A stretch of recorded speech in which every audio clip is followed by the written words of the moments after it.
अनु, मुझे तो बहुत डर लग रहा है। न जाने ये समावस किसकी बलि पड़ने वाली है। वही तो बात है दीदी, दिमाग पर जोर डालो और सोचो। पिछले 2 सालों में हम में से कोई भी ना माँ के पास कभी गया और ना ही उनसे कोई रिश्ता रखा। एक तरह से हमने अपनी जिंदगी से उन्हें पूरी तरह निकाल फेंका। कहने का मतलब हम में से किसी के भी दिल में उनके लिए या उनके घर के लिए कोई लगाव नहीं बचा है, सिवाय एक के। कुंदन? नहीं नहीं, मेरा कुंदन नहीं। संभालो अपने आप को दीदी। अरे कैसे संभाल लूं खुद को अनु? और कब तक झेलूंगी मैं? और कितना झेलूंगी? पहले माँ ने मुझसे मेरा प्यार मन्नू को छीन लिया, उसके बाद उन्होंने मेरे पति को छीन लिया, और अब वो मेरे बेटे को छीनना चाहती हैं। दीदी शांत हो जाओ। शांत? कैसे शांत हो जाऊं अनु? तू ही बोल, मैं कैसे बचाऊं अपने बेटे को? ऐसा कुछ नहीं होगा दीदी, भरोसा रखो। आने वाली अमावस तक हम कुंदन को बचाने का कोई ना कोई तरीका जरूर निकाल लेंगे।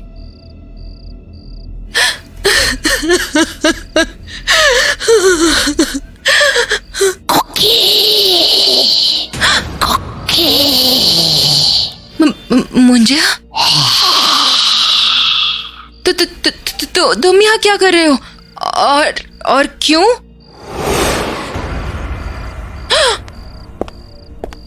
डरो मत, देखो मैं तो हूँ, तुम्हारा मन्नू।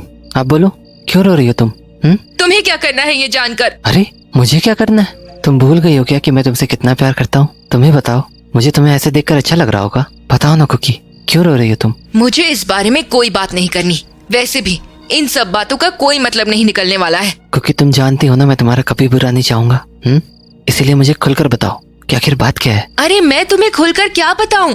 आज तक कुछ अच्छा हुआ है मेरे साथ? पहले पति चला गया और अब बेटे की जान खतरे में है, और मैं चाह कर भी कुछ नहीं कर पा रही। न जाने किस किस्मत के साथ मैं इस घर में पैदा हुई थी। पूरी जिंदगी बर्बाद हो चुकी है मेरी। ऐसा मत कहो। हाँ मैं मानता हूँ तुमने बहुत कुछ खोया है, पर अभी भी सब कुछ खत्म नहीं हुआ है। नहीं हुआ है तो वो भी इस आने वाली अमावस को खत्म हो जाएगा मनु। मेरी माँ अपनी विधि को पूरा करने के चक्कर में मेरे कुंदन की बलि देने वाली है। तुम ही बताओ, कुंदन के बाद मेरे पास क्या ही बचेगा? कुकी, मुझ पर भरोसा रखो, मैं ऐसा कुछ भी नहीं होने दूंगा। क्या मतलब? मतलब ये कि आने वाली अमावस को मैं कुंदन को कुछ नहीं होने दूंगा। ये मेरा वादा है।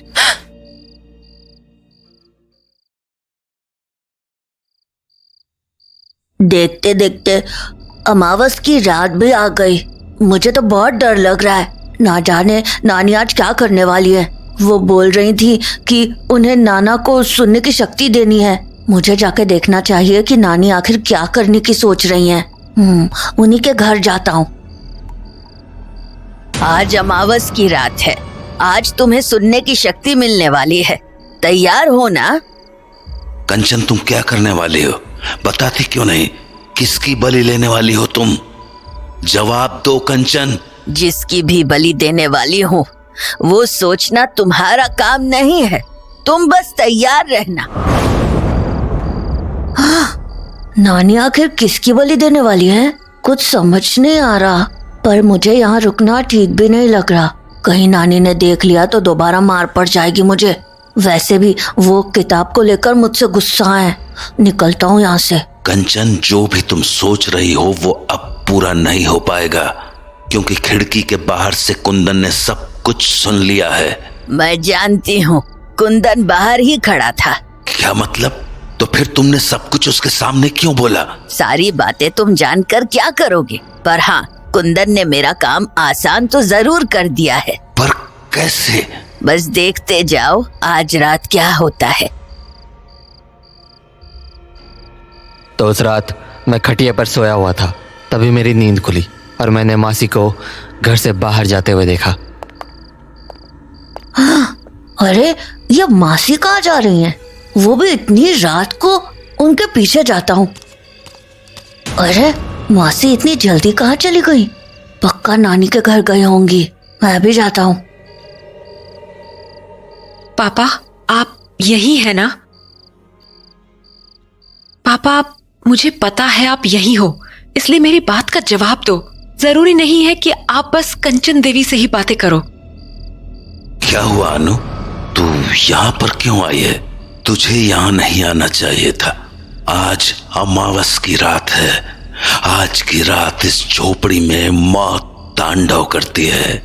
बुरी शक्तियों का डेरा होता है यहाँ। तुझे यहाँ नहीं आना चाहिए था। नहीं। होना तो आपको यहाँ नहीं चाहिए था। आप जानते भी हैं आज की रात कंचन देवी किसकी बलि देने वाली है। आपको उन्हें रोकना ही होगा, वरना अनर्थ हो जाएगा। क्या? किसकी बलि देने वाली है कंचन? मैंने उससे कितना मना किया था, पर वो अपने काम से बाज ही नहीं आती। मुझे उसे हर हाल में रोकना ही होगा। अन्नू बेटा, तू निकल जा यहां से। मैं जाके रोकता हूं कंचन को। पापा तो गए, अब मुझे अपना काम शुरू करना चाहिए। कंचन, किसकी बलि देने वाली हो तुम? अभी के अभी बताओ मुझे। तुमसे यहाँ आने को किसने कहा?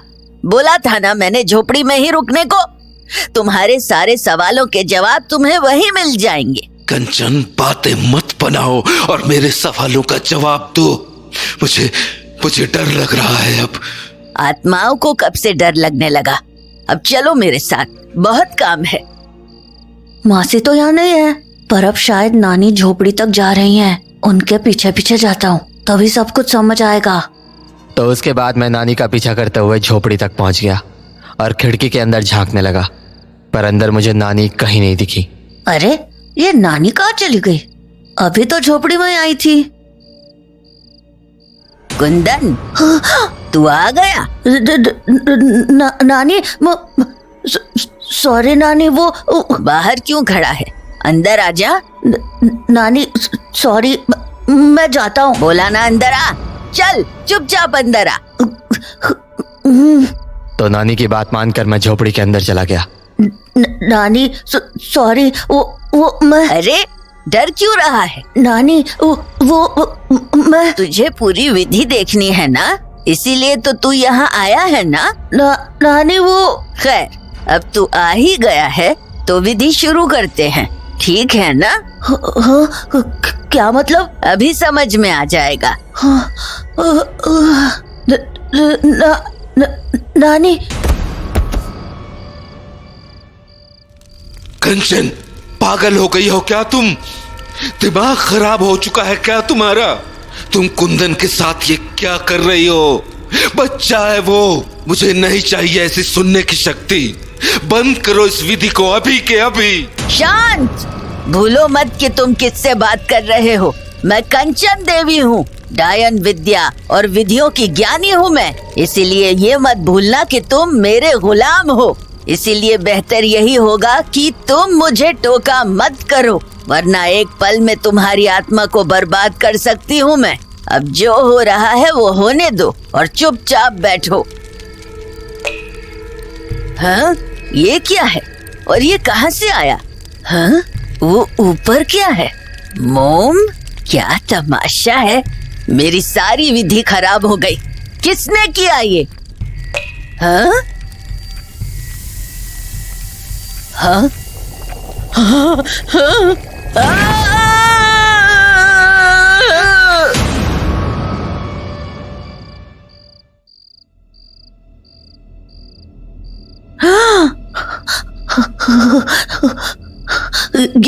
ये क्या हो रहा है?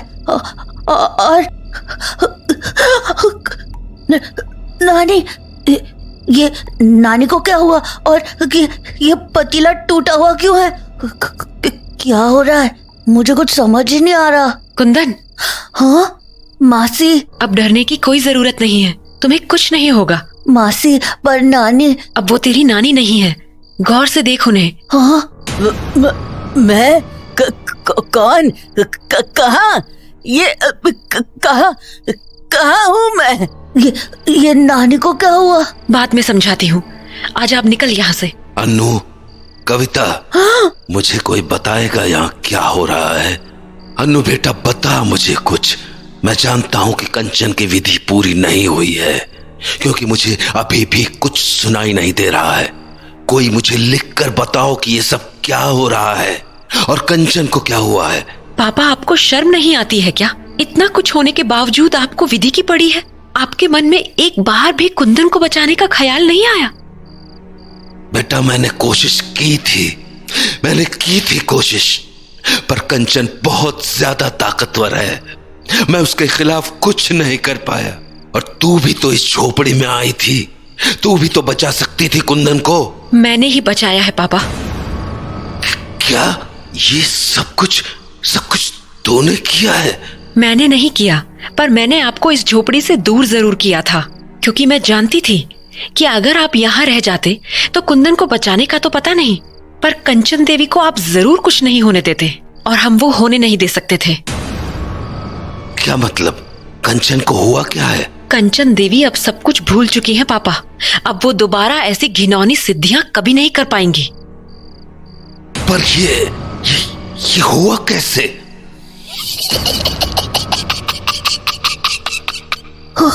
मेरी वजह से। मुंजिया, घबराओ मत कुंदन, मुंजिया हमारे साथ है और इसी ने तुम्हारी जान बचाई है। क्या? कैसे? सिद्धियां बहुत खतरनाक होती है कुंदन। अगर उनमें जरा भी गलती हुई तो समझो बर्बादी शुरू। क्या मतलब? मतलब ये कुंदन कि तेरी नानी जो शैतानी सिद्धियां कर रही थी उन्हें डायन विद्या कहते हैं। मतलब नानी सच में डायन थी? हाँ, और इसीलिए वो अपनी ये विधि अमावस की रात को करती थी। पर हमें मुंजिया ने बताया कि एक बार किसी डायन की सिद्धि गलत हुई तो वो डायन हमेशा के लिए अपनी शक्तियां खो बैठती है, और तो और वो अपनी विद्या के साथ साथ सब कुछ भूल जाती है। मतलब नानी को अब कुछ भी याद नहीं है? नहीं, वो अब सब कुछ भूल चुकी हैं। पर आपने उनकी सिद्धि कैसे खराब की? मैंने नहीं की, मुंजिया ने की। पहले तो इसने मुझे इस झोपड़ी से पापा को दूर ले जाने को कहा। एक बार मैंने वो काम कर दिया, उसके बाद मुंजिया ने अपनी असली चाल चली। क्या चाल? मुंजिया ने एक मोम की कटोरी बनाई और उसके अंदर अपनी अस्थियां डाल दी, और फिर उस कटोरी को पतीले के ठीक ऊपर की तख्त पर रख दिया ताकि पतीले में लगी आग की गर्मी से मोम पिघल जाए। और हुआ भी वही, मोम पिघला और उसके साथ साथ वो अस्थियां भी पतीले में आकर गिर गई और फिर सिद्धि भंग हो गई। पर अस्थियों के गिरने से सिद्धि भंग क्यों हुई?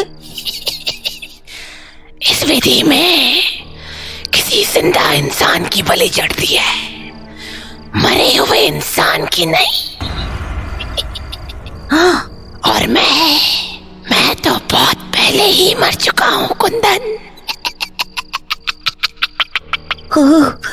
इसीलिए कंचन देवी की सिद्धि भंग हो गई और उसकी हालत आज ऐसी हो गई कि वो खुद को भी नहीं पहचान सकती है। उस रात मेरी जान बाल बाल बच गई और मैं मासी और मम्मी के साथ घर चला आया। पर अगली सुबह जब मैं अपने घर के बाहर बैठा हुआ था तब कुंदन, मुंजिया, डरो मत, मैं तुम्हें कुछ नहीं करूंगा। मैं तो तुम्हें धन्यवाद बोलने आया हूँ। धन्यवाद क्यों? यहाँ आने में तुमने मेरी मदद की, इसलिए। क्या मतलब? हाँ, मनु भैया, आप? हाँ कुंदन, मैं ही मुंजिया हूँ। कुकी को ढूंढने में तुमने मेरी मदद की थी ना, इसीलिए मैं तुम्हें धन्यवाद बोलना चाहता था। कुकी? वो तो मेरी मम्मी का नाम है ना। आप मेरी मम्मी को कुछ करोगे तो नहीं? नहीं, बिल्कुल नहीं। मैं तो तुम लोगों का अच्छा ही चाहता हूँ। अच्छा, वैसे मेरे पास तुम्हारे लिए कुछ है। क्या? एक तोहफा। तोहफा मतलब गिफ्ट? हाँ हाँ, गिफ्ट। क्या? तुमने मेरी इतनी मदद की ना, तो मैं तुम्हें एक ऐसी चीज देना चाहता हूँ जो तुम्हें बहुत पसंद है। क्या? ये। हाँ, ये तो मेरी नानी की बुक है। नहीं, ये मेरी ही किताब है कुंदन। ये देखो, इसमें मेरा नाम भी लिखा है। हाँ, फिर ये किताब नानी के पास कैसे आई? जब तुम बड़े हो जाओगे ना, तब अपनी मम्मी से पूछना, वो तुम्हें सब बता देंगी। पर अभी के लिए मैं ये किताब तुम्हें देता हूँ। पर ये तो आपकी है ना? मेरी थी, पर अब ये तुम्हारी है, और मुझे पूरा भरोसा है कि तुम इसका इस्तेमाल अच्छे कामों के लिए करोगे ना? पक्का? पक्का।